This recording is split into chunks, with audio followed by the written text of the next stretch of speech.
Test, micro, Allô? Allô? Ok, c'est bon. test, micro, Allô? test, Allô? Allô? Un, deux, trois, quatre. test, micro, bonjour, test, micro, bonjour.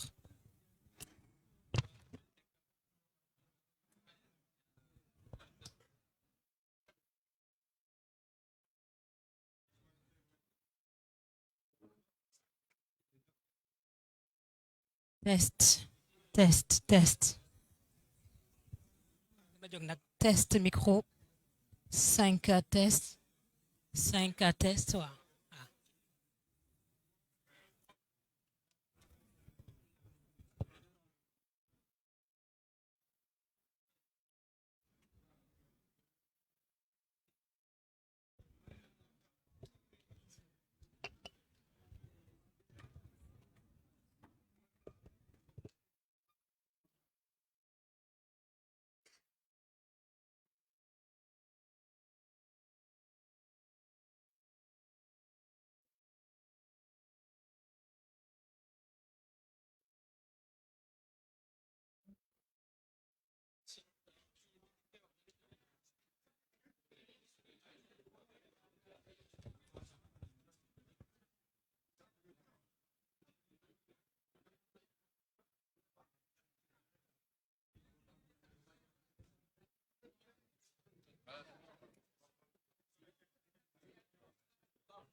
Et Premier ministre,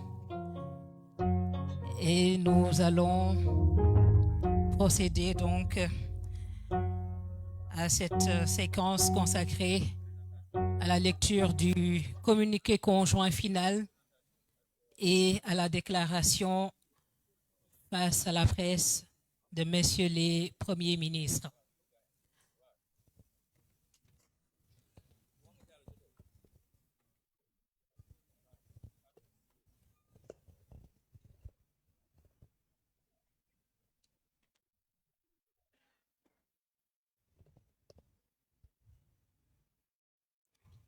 Merci beaucoup. Excellence, Monsieur le Premier ministre, Monsieur Ousmane Sonko. Excellence, Monsieur le Premier ministre, Monsieur El Mokhtar Ould Diaye. Mesdames, Messieurs les ministres, Mesdames, Messieurs les membres des deux délégations, chers amis de la presse, c'est avec un réel honneur que nous accueillons à la primature Monsieur le Premier ministre de la République islamique de Mauritanie, Monsieur El Mokhtar Ould Diaye, qui, je le rappelle, effectue une visite officielle de travail et d'amitié de 48 heures au Sénégal. Je rappelle qu'à son arrivée, il a eu un tête-à-tête avec Monsieur le Premier ministre, suivi d'une séance de travail élargie, co-présidée par les deux premiers ministres. Séance de travail qui vient de s'achever, couronnée donc par la signature de 4 accords. Nous nous retrouvons ici donc pour la lecture du communiqué conjoint final, communiqué déjà signé par les deux ministres des Affaires étrangères. Après la lecture, nous allons passer le micro à son Excellence, Monsieur le Premier ministre, à son Excellence, Monsieur le Premier ministre également de la République islamique de Mauritanie pour la déclaration finale. Donc, sans plus tarder, nous allons inviter messieurs les deux ministres des Affaires étrangères au pupitre pour la lecture du communiqué conjoint final.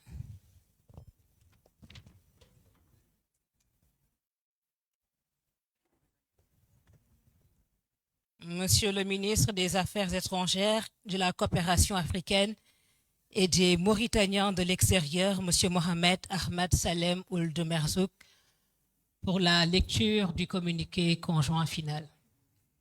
Bismillahirrahmanirrahim. À l'invitation de M. Ousmane Sonko, président de la République du Sénégal, Premier ministre de la République du Sénégal, M. El Mokhtar Ould Diaye, Premier ministre de la République islamique de Mauritanie, a effectué une visite de travail et d'amitié au Sénégal les 8 et 9 janvier 2026 à la tête d'une importante délégation.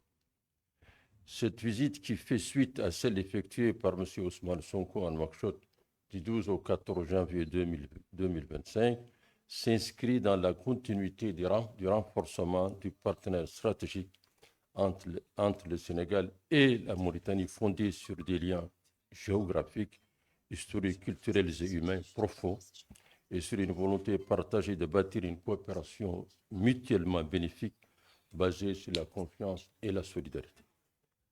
Dans ce cadre, les deux premiers ministres ont eu un entretien en tête-à-tête dans une atmosphère fraternelle et cordiale, suivie d'une séance de travail élargie aux deux délégations qui a été l'occasion d'échanger sur des questions bilatérales, régionales et internationales d'intérêt majeur pour les deux pays.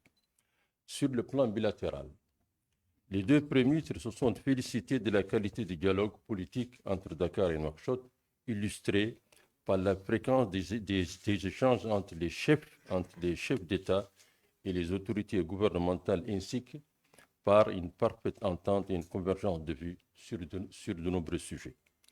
Ils ont ainsi réaffirmé leur attachement au maintien d'une concertation permanente sur les questions d'intérêt commun, notamment l'économie, l'énergie, la pêche, la sécurité, la mobilité, la gestion concertée des flux migratoires, l'agriculture, l'élevage, la santé, les transports, les infrastructures et l'enseignement supérieur. Dans cette perspective, ils sont convenus de réactiver le groupe d'impulsion interministérielle recommandé par la 13e session de la Grande Commission mixte de coopération chargée du suivi de la mise en œuvre des accords signés entre les deux pays.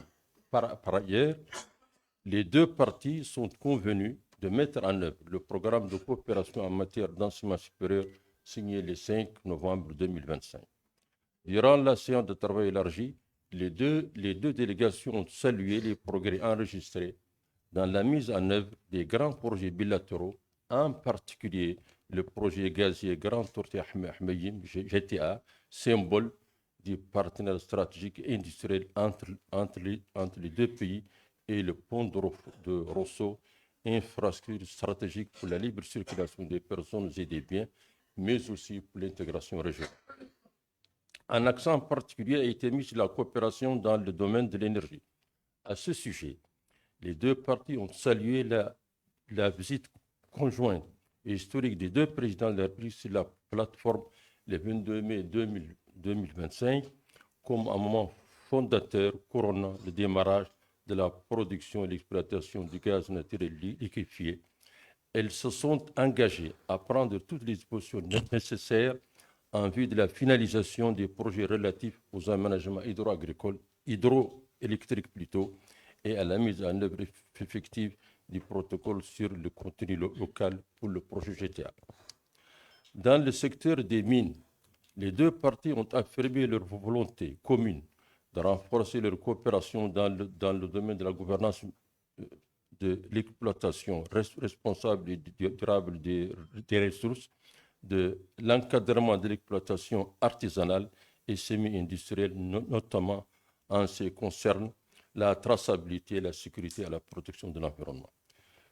Concernant l'industrie, les échanges ont porté sur l'engagement partagé en faveur du développement industriel, de la transformation locale des ressources, du renforcement du contenu local et des chaînes de valeur et de transfert de compétences. S'agissant de la promotion de la coopération économique et des échanges commerciaux, les délégations mauritaniennes et sénégalaises se sont félicitées de la signature de l'accord de coopération en matière de commerce effectué lors de la 13e session de la Grande Commission mixte de coopération tenue les 4 et 5 novembre 2024 à Nouakchott. Dans la perspective de la mise en œuvre de cet accord, les deux parties se sont engagées à prendre toutes les dispositions nécessaires en vue de la mise en place du comité mixte de coopération commerciale prévu à l'article 7 de cet accord. En outre, les deux délégations ont souligné l'importance de développer des partenariats gagnant-gagnant entre les secteurs privés des deux pays et d'élever les obstacles au commerce. À cet effet, elles ont salué la levée de la pratique de la rupture de charge depuis novembre 2025 suite à la rencontre des deux départements concernés. La création d'un bureau de fret et la mise en place d'une plateforme pour gérer les échanges contribueront au développement de cette interconnectivité. Dans le même élan, les ministres en charge des infrastructures et des transports ont été invités à œuvrer en relation avec les structures compétentes et les entreprises concernées à lever tous les éventuels obstacles en vue d'accélérer les travaux du pont de Rosso pour sa livraison dans les délais requis. Ils encouragent également la réalisation diligente du projet de navigation, de la navigabilité du fleuve en cours de développement dans le cadre de l'Organisation pour la mise en valeur du fleuve Sénégal qui devra faciliter la mobilité en toute saison des biens et services avec l'ouverture du fleuve au commerce international transocéanique ainsi que l'expansion du commerce intrazone du bassin entre les deux pays. Je crois que mon collègue devra lire. On s'est partagé. De la pêche, les deux ministres ont entériné la reproduction du protocole signé en juin 2024, 12 mois, ce à compter du 13 novembre 2025, en application de la Convention bilatérale relative à la pêche et à l'aquaculture du 25 février 2001. Ils ont également convenu d'élargir la coopération bilatérale à la lutte contre la pêche illicite, non déclarée et non réglementée, à la pêche continentale, à l'aquaculture, au contrôle sanitaire des produits de la pêche. Dans le contexte de la progression de la fièvre de la vallée du Rift, les deux délégations ont demandé au ministre chargé de la Santé et de l'Élevage de renforcer la coopération dans le domaine sanitaire en mutualisant davantage les moyens de réponse et en mettant l'accent sur la prévention, la sensibilisation et l'information des populations. Dans la même dynamique, elles ont aussi convenu de travailler au renforcement de la coopération dans le domaine de l'élevage et en particulier de la transhumance transfrontalière à travers la mise en œuvre du protocole d'accord réglementant la transhumance signé le 25 avril 2006 et du protocole d'accord de coopération additionnelle dans les domaines de la santé animale, de la santé publique vétérinaire et des productions animales signé le 26 février 2013. Dans cette perspective, les deux délégations ont convenu du lancement prochain d'un projet régional d'intégration et de modernisation des filières d'élevage Mauritanie-Sénégal, centré sur la création et l'installation de coopératives agricoles communautaires à orientation élevage le long de la vallée et des corridors de transhumance. Ce projet poursuivra le double objectif d'une autosuffisance en lait et de la maîtrise de l'alimentation de bétail à travers notamment la promotion de cultures fourragères. Les deux délégations conviennent également de réactiver le comité paritaire chargé de l'application, du suivi et de l'évaluation des actions prévues dans les protocoles. Le caractère exemplaire de la coopération militaire, marqué par des opérations conjointes et des échanges réguliers entre les forces armées des deux pays, a été salué au cours de la rencontre. À cet égard, il a été convenu d'élargir la coopération opérationnelle aux autres forces de défense et de sécurité en vue d'une meilleure prise en charge des défis sécuritaires communs aux deux pays. La question de la mobilité et de la gestion concertée des flux migratoires a fait l'objet d'échanges approfondis entre les deux délégations qui, après avoir rappelé les liens culturels et humains anciens entre les deux peuples, se sont engagés à poursuivre les efforts en vue de l'intégration socio-économique de communautés établies de part et d'autre pour leur permettre de jouer pleinement leur rôle d'acteurs économiques et de pont entre les deux pays. Dans le même esprit, elles se sont également engagées à prendre les mesures nécessaires pour garantir la mise en œuvre intégrale de l'accord sur les conditions d'entrée, de séjour et d'établissement des ressortissants respectifs des deux pays, signé le 2 juin 2025. À cet effet, elles ont décidé de mettre en place, d'ici la fin du mois de février 2026, un comité mixte bilatéral chargé de suivre la mise en œuvre de cet accord. Dans les autres domaines de l'activité administrative, économique et sociale, notamment la culture, l'éducation, le tourisme, l'élevage, la coopération transfrontalière, les mines, l'artisanat et l'enseignement supérieur, la documentation et les archives, les échanges ont été marqués par une volonté partagée d'exploiter les nombreuses pistes de coopération identifiées au cours des discussions. À cet effet, il a été décidé de convoquer à Dakar en 2026, sous la présidence des premiers ministres, la 14e session de la Grande Commission mixte de coopération. Les deux délégations se sont félicitées de leur parfaite convergence de vues sur plusieurs sujets régionaux et internationaux, notamment les défis globaux tels que les changements climatiques, la lutte contre la dégradation des terres à travers la Grande Muraille verte et la lutte contre le terrorisme et l'extrémisme violent dont les conséquences sont de nature à inhiber les efforts de développement des deux États. Ainsi, les deux premiers ministres ont retenu d'harmoniser davantage les positions des deux pays au sein des différentes organisations régionales et internationales telles que l'Union africaine, l'Organisation de la Conférence islamique et l'Organisation des Nations unies, entre autres, en vue de trouver des solutions conformes aux attentes des populations et à l'intérêt des deux États. Dans la même lancée, les deux premiers ministres ont demandé aux ministres concernés d'œuvrer ensemble au renforcement de la coopération transfrontalière et à l'amélioration de l'efficacité et de l'efficience des organisations régionales communes comme le SILS, l'OMVS et l'Agence panafricaine de la Grande Muraille verte. Les deux premiers ministres ont apprécié l'atmosphère cordiale et les discussions franches qui ont caractérisé la séance de travail et ont convenu de maintenir un dialogue constant et direct afin de consolider la dynamique positive des relations sénégalo-mauritaniennes.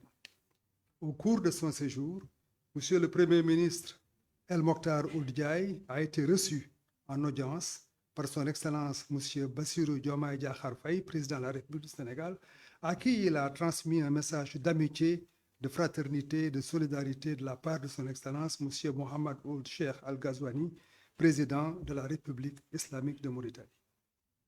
Au terme de sa visite, le Premier ministre El Mokhtar Ould Diaye a exprimé sa satisfaction pour le succès de la visite et a réitéré ses remerciements à M. Ousmane Sonko, au peuple et au gouvernement du Sénégal pour l'accueil chaleureux ainsi que les nombreuses marques d'attention dont lui-même et sa délégation ont été l'objet durant leur séjour. Fait à Dakar le 8 janvier 2026 pour le gouvernement de la République du Sénégal, Cheikh Niang, ministre de l'Intégration africaine des Affaires étrangères et des Sénégalais de l'extérieur, pour le gouvernement de la République islamique de Mauritanie, Mohamed Salem Ould Merzouk, ministre des Affaires étrangères, de la coopération africaine et des Mauritaniens de l'extérieur. Merci beaucoup. Merci, Monsieur le ministre Chernian. Merci, Monsieur le ministre Mohamed Ould Merzouk. Mesdames, Messieurs, après la lecture du communiqué conjoint final, nous allons très respectueusement inviter Messieurs les deux premiers ministres à venir délivrer leurs premiers mots après cette première journée de travail. Et nous nous retournerons vers la presse pour deux petites questions parce que Monsieur le Premier ministre est attendu au Palais de la République. Messieurs les Premiers ministres, nous allons vous inviter très respectueusement à venir faire votre déclaration à la presse. Et nous démarrons avec Monsieur le Premier ministre Ousmane Sonko. Merci.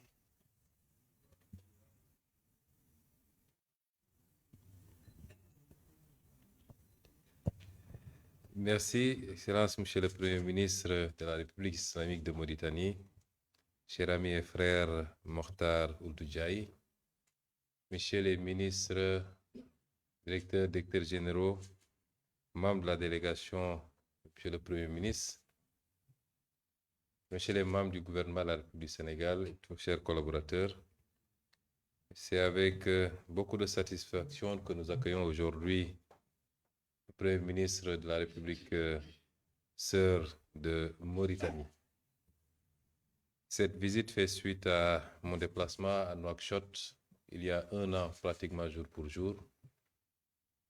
Visite qui nous avait permis de poser les jalons d'un raffermissement de la coopération entre nos deux États et entre nos deux peuples.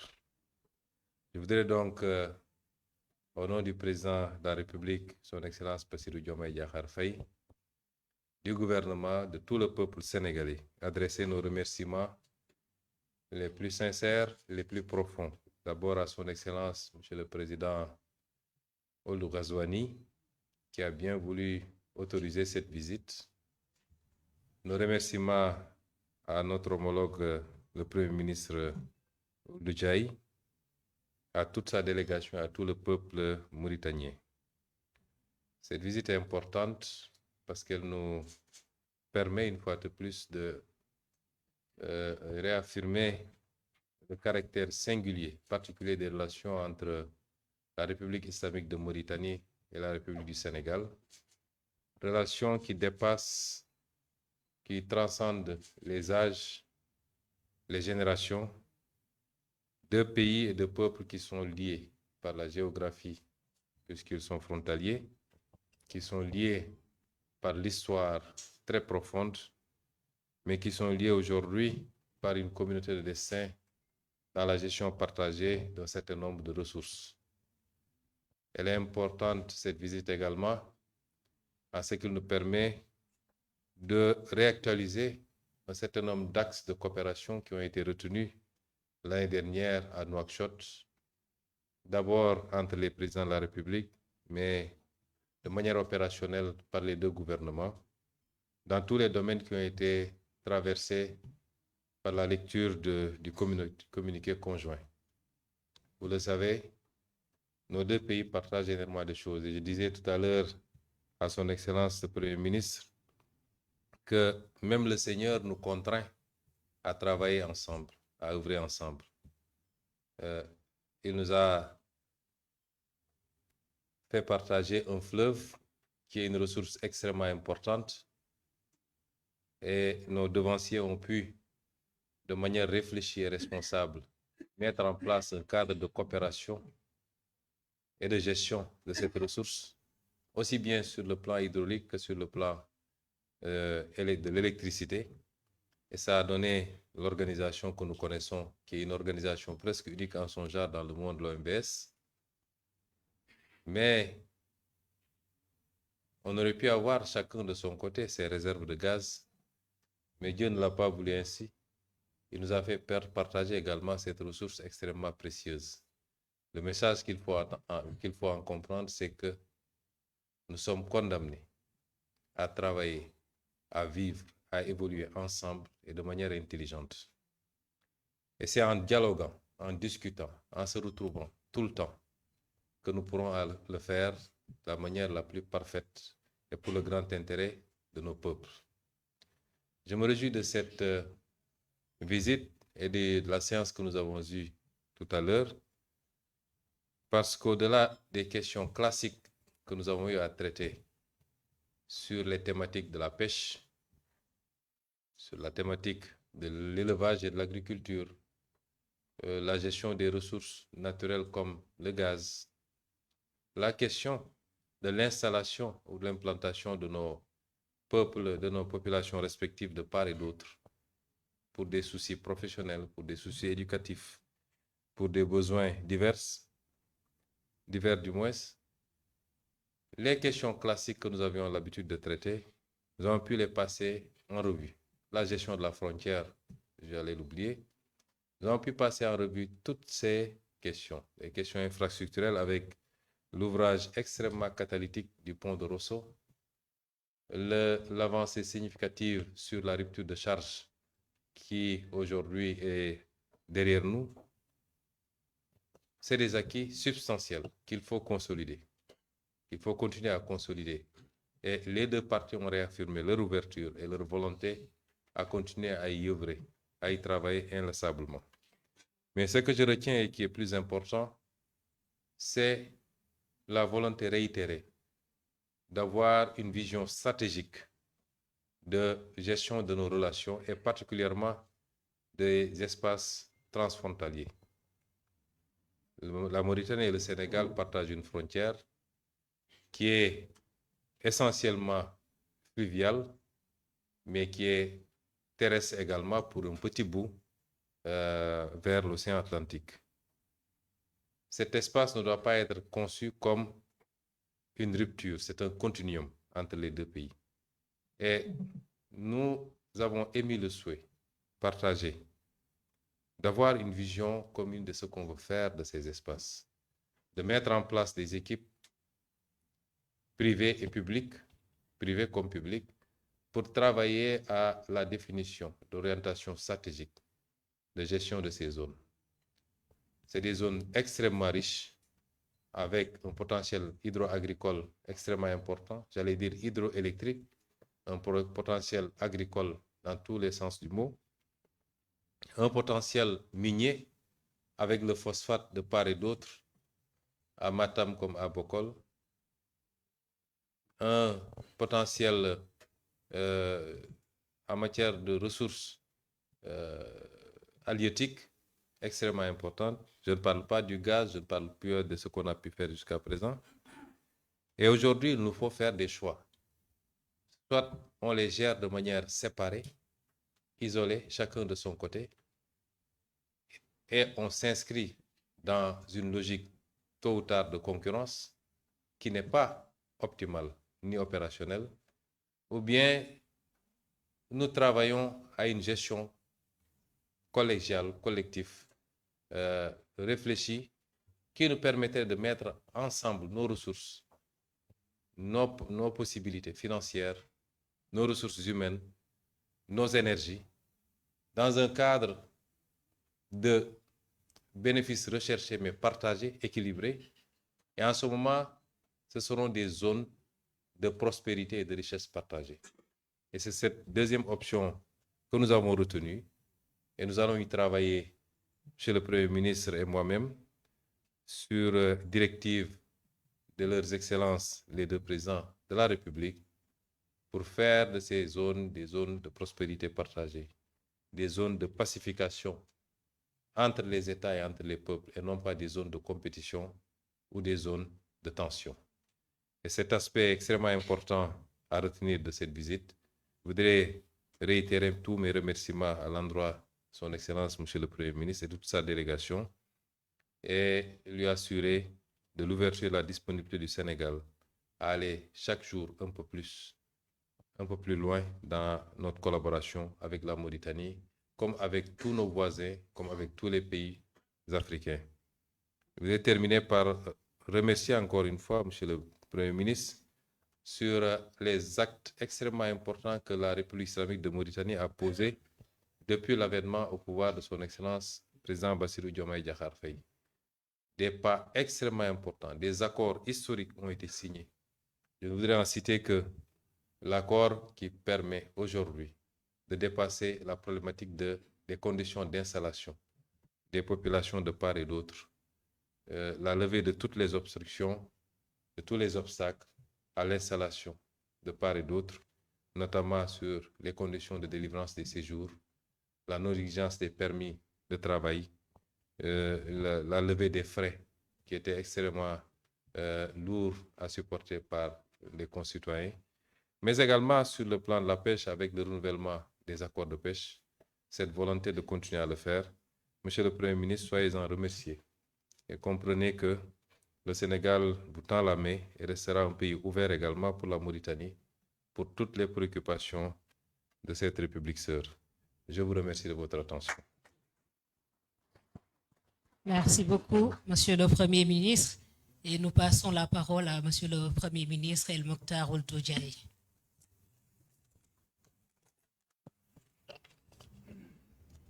Excellence. Le micro. Bismillah ar-Rahman ar-Rahim. Salatu wassalamu ala Nabi al-Karim.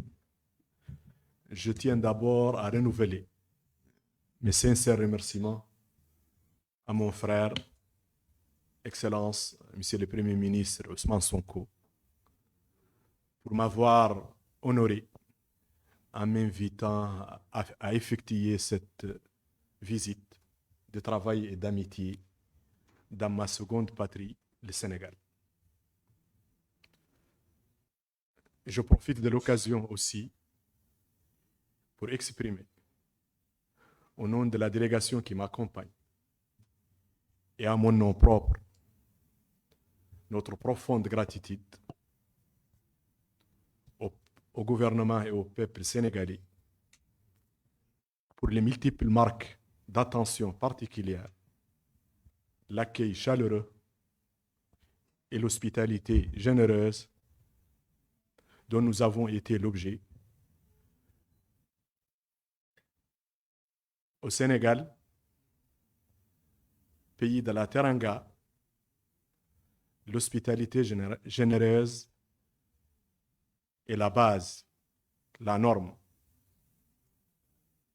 la tradition. Cette visite aujourd'hui, comme vous venez de le dire, Excellence, Monsieur le Premier ministre, traduit la volonté et les orientations de nos deux présidents, Son Excellence le Président Mohamed Ould Cheikh Al Ghazouani et Son Excellence le Président Bassirou Diomaye Diakhar Faye, visant à continuer à renforcer le partenariat stratégique entre nos deux pays. Un partenariat qui, comme vous le savez, fondé sur des liens historiques, géographiques, culturels, spirituels et humains, profonds et séculaires. Elle traduit par ailleurs notre volonté de consolider, de diversifier et d'élargir notre concertation et notre coopération pour l'intérêt de nos deux peuples.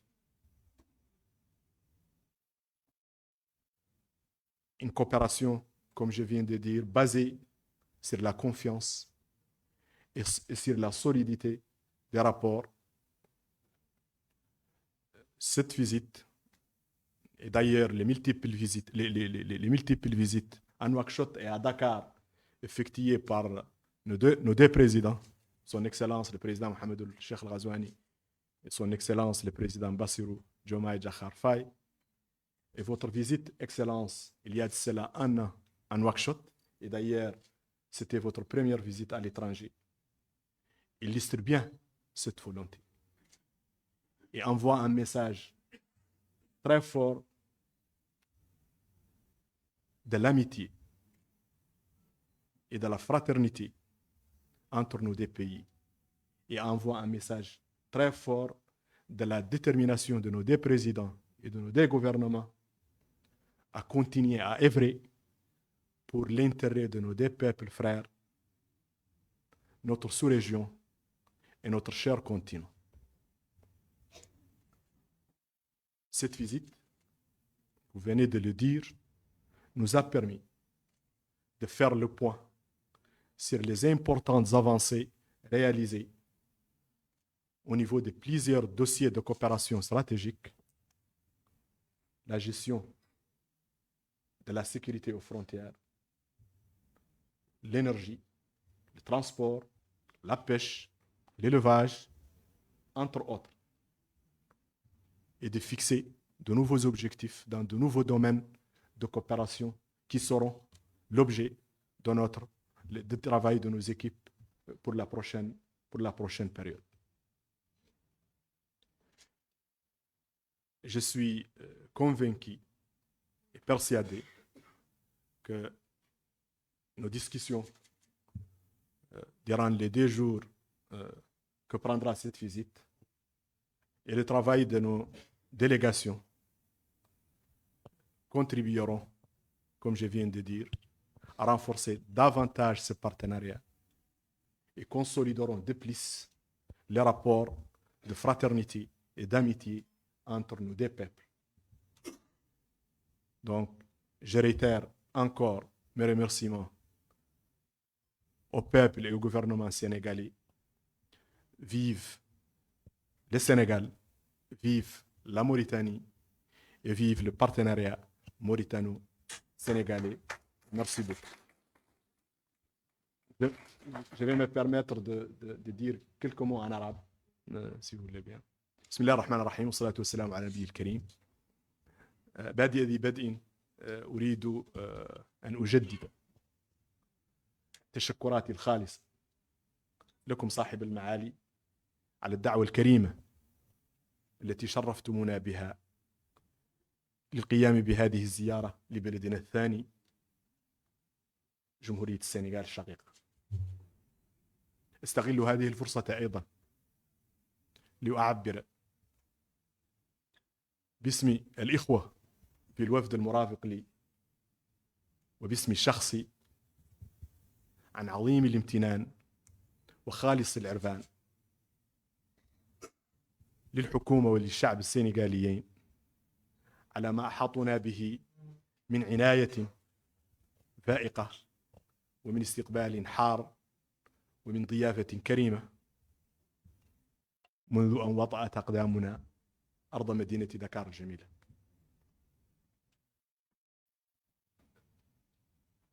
قلت قبل قليل أنه ليس من المستغرب هذا الكرم الحاتمي كما نقول. في السنغال بلد لا ترنغا الكرم هو القاعدة، هو النموذج، وهو الأصل. هذه الزيارة تأتي ترجمة لتوجيهات ورؤية قائدي البلدين صاحب الفخامة محمد ولي الشيخ الغزواني وصاحب الفخامة بصيرو جوماي دخار فاي، الهادفة والساعية إلى تعزيز وتوطيد العلاقة والشراكة الاستراتيجيتين بين بلدينا. شراكة مبنية على أواصر الدم والقربة والتاريخ والجغرافيا، وهي في الحقيقة علاقات أقل ما يقال عنها أيضا أنها علاقات قديمة متجذرة متجددة ودائمة إن شاء الله. الزيارات متعددة لرئيسي البلدين في دكار ونواكشوط، وزيارتكم صاحب المعالي قبل سنة من الآن لمدينة نواكشوط، وقد نبهت أنها كانت أول زيارة لكم خارج السنغال، وهو شيء مقدر. كل هذا يرمز كما قلت إلى أن الخيار الذي اختاره البلدان وقيادتيهما هو المضي قدما في تعزيز هذه الشراكة. وكما يقول صاحب الفخامة محمد الشيخ الغزواني دائما، العلاقة بين موريتانيا والسنغال هي كنز ثمين تركه لنا أجدادنا، ومن مسؤوليتنا الكبيرة أمام التاريخ وأمام الأجيال القادمة أن نحافظ على هذا الكنز، وهو في الحقيقة ما نحن بصدد القيام به. هذه الزيارة ستسمح بالوقوف عن قرب وبتقييم النتائج الإيجابية التي حققها التعاون بين البلدين في مجالات مختلفة، مثل الأمن، مثل الصيد، مثل الطاقة، لا التنمية الحيوانية، أمور أخرى. وستسمح أيضا بتحديد ملفات جديدة مهمة واستراتيجية لتعزيز هذا التعاون. متأكد أن بيننا فيما بقي من الزيارة والعمل التي ستقوم به الوفود كل على حدة سيسمح بتعزيز النتائج حتى الآن، يفتح آفاق جديدة واعدة للتعاون بين البلدين. عاشت السنغال، وعاشت التعاون بين البلدين. Merci beaucoup, Monsieur le Premier ministre de la République islamique de Mauritanie. Avec votre permission, Messieurs les Premiers ministres, nous allons prendre très rapidement 2 questions avant donc de permettre à Monsieur le Premier ministre de se retirer. Je vois la main de Cheikh Fall Dakaractu pour la première question. Merci beaucoup.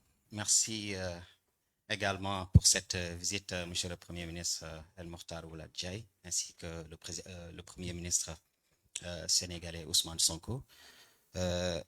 J'avais juste une question liée donc à ce pont stratégique dont vous avez parlé tout à l'heure, le pont de Rosso.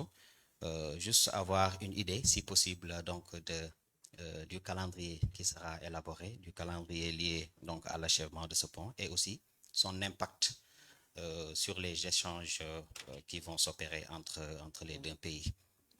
Merci. Nous allons prendre une question peut-être de la presse internationale. Léa Elisabeth Sterhoff, je travaille pour RFI. Excusez-moi. Monsieur le ministre El Mokhtar Ould-Jay, j'avais une question sur votre politique migratoire. Depuis le lancement des opérations d'expulsion des migrants en situation irrégulière il y a 1 an environ, est-ce que vous pourriez nous dire combien de ressortissants subsahariens ont été arrêtés, expulsés? Est-ce que ces opérations se poursuivent? On avait un chiffre de 30 000 environ au bout de 4 mois en 2025. Et Monsieur Ousmane Sonko, de plus en plus d'économistes sénégalais parlent de la nécessité de restructurer la dette publique du Sénégal. Qu'est-ce que vous en pensez? Est-ce que vous êtes toujours contre? Merci. Nous allons permettre à messieurs les premiers ministres de répondre.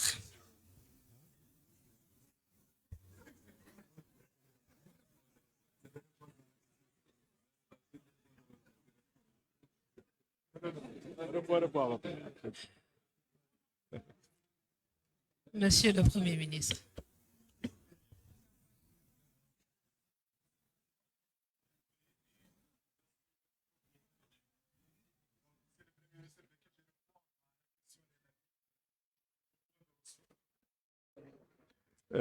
Effectivement, ce pont, comme vous pouvez bien l'imaginer, est une infrastructure structurante de la coopération entre nos deux pays.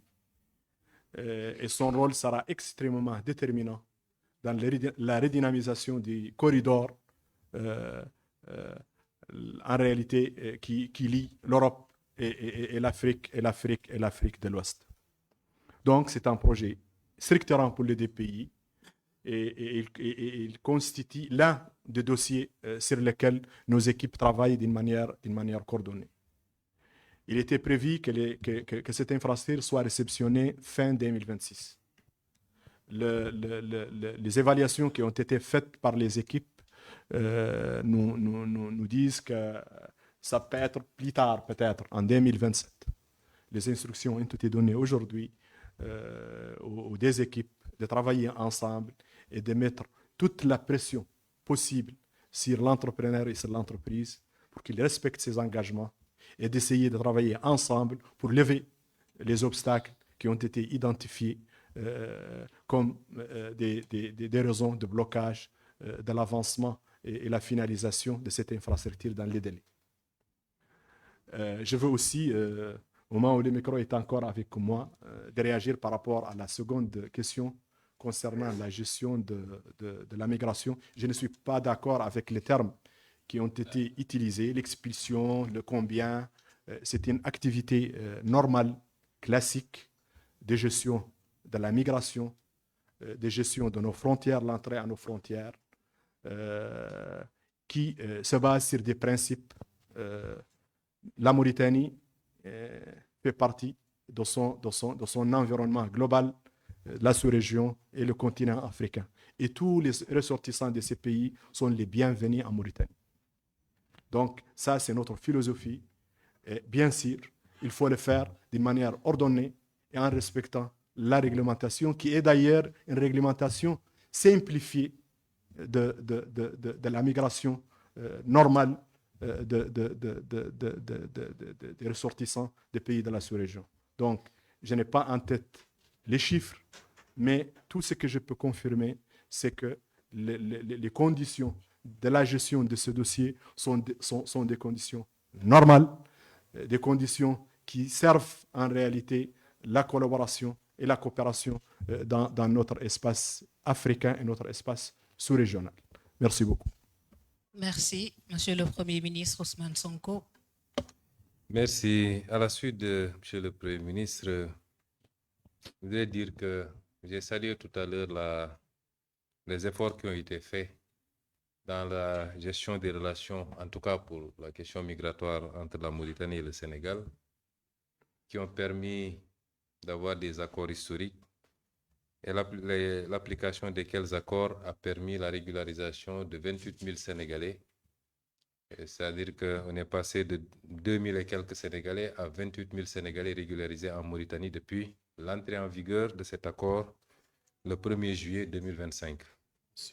Et je voudrais rappeler aussi que tous les pays ont leur législation en matière de règles ou de conditions d'entrée et d'installation d'établissements dans ce pays, le Sénégal y compris. Aujourd'hui, nous avons beaucoup plus à nous poser la question du nombre d'Africains expulsés d'Europe et du nombre de visas qui sont refusés chaque année. Même aller et revenir est devenu presque impossible, y compris pour les élites. La vraie question, elle est là, madame. Ceci dit, pour la question liée à la restructuration, je vous rappelle que nous savons tous la situation dont nous avons hérité, qui au début avait fait l'objet de toutes sortes de contestations et de remises en question. Aujourd'hui, au moins, il n'y a plus de débat sur la réalité de cette dette cachée par l'ancien régime, ce qui est d'une particulière gravité et toutes les conséquences de droit vont en être tirées. Parce qu'on ne peut pas compromettre comme ça l'avenir et même le présent d'un État et d'un peuple pour des considérations strictement politiciennes, j'allais dire électoralistes. Et il faut que la sanction soit assez ferme pour que plus jamais aucune autorité publique n'ose se comporter ainsi. Mais une situation qu'il faut gérer à partir du moment où le constat a été fait, établi et validé par tout le monde. Par le Sénégal, nos institutions autorisées, l'inspection générale des finances, la Cour des comptes, le gouvernement, le président de la République, mais également par tous nos partenaires bilatéraux comme multilatéraux. Ça ne fait plus l'objet de débat. Quand un pays se retrouve avec une dette de 119%, un pays de surcroît pauvre, un déficit de presque 13%, c'est une situation particulière. J'allais dire presque catastrophique, car aucun homme politique ne voudrait hériter d'un pays dans cette situation. Ça nous a mis dans des difficultés dans la gestion de ces premiers mois ou de ces 2 premières années de gestion du pouvoir. Et certainement pour quelque temps après, encore. Nous ne sommes pas dans le fatalisme. Nous considérons que c'est le peuple sénégalais qui doit faire face à cette situation, qui doit se lever comme un seul homme et qui doit comprendre qu'il y a des sacrifices à faire pour rattraper la situation, la dépasser et mettre ce pays sur les rails définitivement. Et avant tout autre partenaire, c'est au peuple sénégalais de le faire. C'est pourquoi nous avons travaillé à des solutions. Nous avons travaillé à élaborer un plan de redressement économique et social, qui est un plan qui va effectivement demander un certain nombre d'efforts et de sacrifices au peuple sénégalais. Nous avons aussi lancé un vaste programme de rattrapage budgétaire, de rationalisation, aussi bien des recettes que des dépenses budgétaires. Et l'arbitrage qui a été fait pour le budget 2026 est assez illustratif des efforts qui ont été consentis sur la dépense publique, le fonctionnement particulièrement, mais également sur des choix rationnels. Et les discussions avec nos partenaires ont tourné autour de ça. Nous avons considéré que, certes, il y a des difficultés, mais tous les travaux que nous avons réalisés nous permettent de voir ou d'entrevoir la possibilité de sortir de cette situation sans avoir besoin d'une restructuration. Nous considérons que, de l'analyse que nous en avons faite, notre dette est viable, puisque nous nous débrouillons pour la rembourser depuis 1 an et demi, au plus sans aucun programme. C'est vrai que nous nous acheminons vers une échéance assez difficile, avec de grosses souches de cette dette. Mais jusqu'à présent, et sans aucun apport, nous avons réussi à refinancer cette dette, et principalement sur le marché régional. Nous considérons que nos projections, aussi bien de croissance que de recettes, sont raisonnables. Et sur cela, il n'y a pas de débat. C'est validé par tous nos partenaires, y compris le fonds. Le principal problème, c'est le financement. Nous considérons que les efforts que nous faisons à partir du plan de redressement, qui, rien que pour ce budget, nous permet de générer 960 milliards de plus additionnels au budget, et ça va aller crescendo à partir de 2027, pourrait nous permettre de combler une bonne partie de ce gap. Et nous nous sommes mis à envisager pas mal de solutions avec d'autres partenaires qui nous donnent à penser que nous pouvons y parvenir. Et c'est ça le rôle du Fonds monétaire international. C'est quand les États sont dans ces situations et qu'ils parviennent par eux-mêmes et par leurs efforts à tenir le coup, à faire des efforts substantiels pour continuer à tourner, c'est là où on attend le Fonds monétaire international. Le Fonds monétaire international n'est pas une banque ou un prêteur en premier ressort, en principe. C'est un dévoiement des missions du Fonds. Et le Fonds monétaire a une part de responsabilité sur la situation que nous vivons. Parce qu'il était là, il venait faire ses staff visites, ses revues. Il ne peut pas dire qu'il n'était pas informé de ce qui s'est passé. Et c'est pourquoi d'autres pays ont été dans cette situation. Je vous citer par exemple l'Égypte. Et le fonds est venu appuyer l'Égypte. Qu'est-ce qu'avait dit la directrice générale? Je ne peux pas abandonner un pays qui est dans cette situation et qui fait des efforts pour se relever. Les indicateurs de l'Égypte n'étaient pas plus reluisants que les nôtres actuellement. Et donc, nous ne pouvons pas comprendre qu'on veuille nous imposer une restructuration dans ces conditions. Ce n'est pas une position d'Ousmane Sonko, c'est une position de Monsieur le Président de la République du Sénégal, du gouvernement du Sénégal, par son Premier ministre, le ministre des Finances, le ministre de l'Économie et tous ceux qui ont une compétence en la matière. Et nous continuons à rester sur cette position. Rien n'a changé entre-temps. Ce n'est pas des déclarations d'économistes ou de quelques autres composantes qui vont nous amener à changer de position. Mais c'est un partenariat. Chaque partenaire en tire les conséquences qu'il voudra. Mais la position officielle, c'est qu'on ne veut pas de cette restructuration. Je vous remercie. Merci beaucoup, Monsieur le Premier ministre El Mokhtar Ould Ndiaye. Merci, Monsieur le Premier ministre Ousmane Sonko. Mesdames, Messieurs, nous allons vous inviter à déjeuner, Messieurs les ministres, avec Messieurs les Premiers ministres. Et pour les autres membres de la délégation, nous serons de l'autre côté également pour partager un déjeuner.